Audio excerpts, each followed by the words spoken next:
Now, I wanted to ask you a bit more about writing Social Cue, and how that was different from writing Please Don't Hug Me.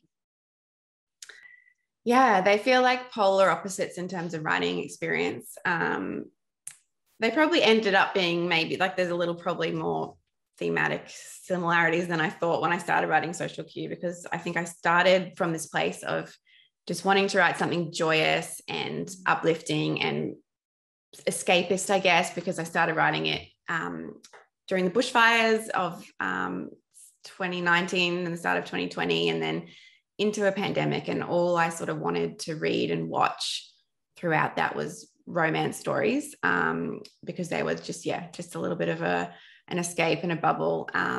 So I started with this idea of wanting to write something really heartfelt and uplifting, but then I guess as I got into it and bumped up against, my early experiences, both dating and as a young reporter, there were other themes that came to the work that were maybe a little bit more real, or a little bit not heavier, but like, just sort of unexpected, I guess is probably the best way to put it. But because it was such a concept that came to me sort of fully formed about this girl going back and reconnecting with people from her past.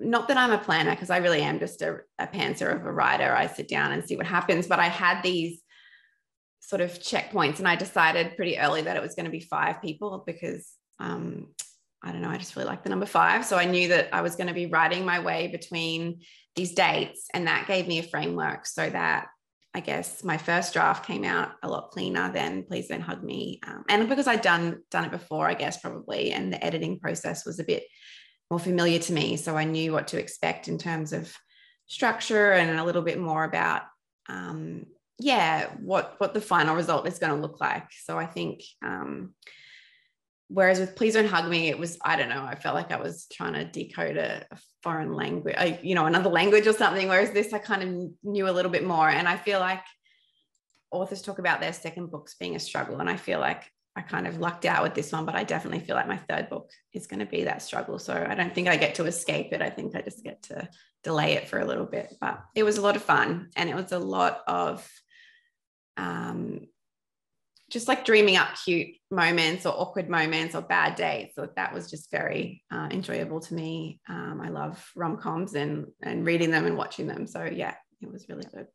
Yeah, it's definitely a very fun book. And I agree. It's sort of got a different feel to Please Don't Hug Me. And a lot lighter and just funnier, and and it's interesting because you do both have structures in both. So this one, as you say, you've structured around sort of the people that she's known, that she goes back and meets, and then there's articles that she writes about that. And I suppose the structure last time was the letters. That was what it all hung off.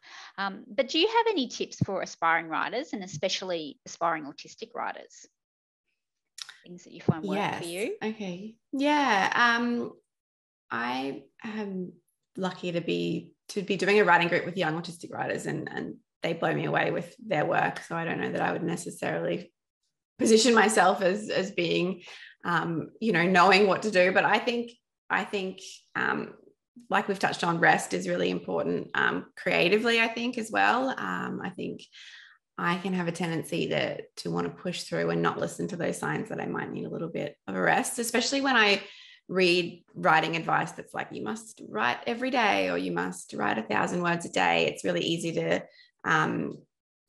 attach myself to those kinds of rules and take them quite literally, and feel like that's the only way to write. Whereas I think my writing, I can be in a zone where I'm hyper focused, and that might last a day or a couple of hours or a week, and like the word count is ridiculously high, and then I might have big periods where I don't write at all. And I think that giving myself room to find what works for me is more useful, I guess, than trying to stick to any kind of daily word limit or rules about the one way that you should be writing a book. So I think finding what works for you and not holding yourself to other people's standards is probably my best advice.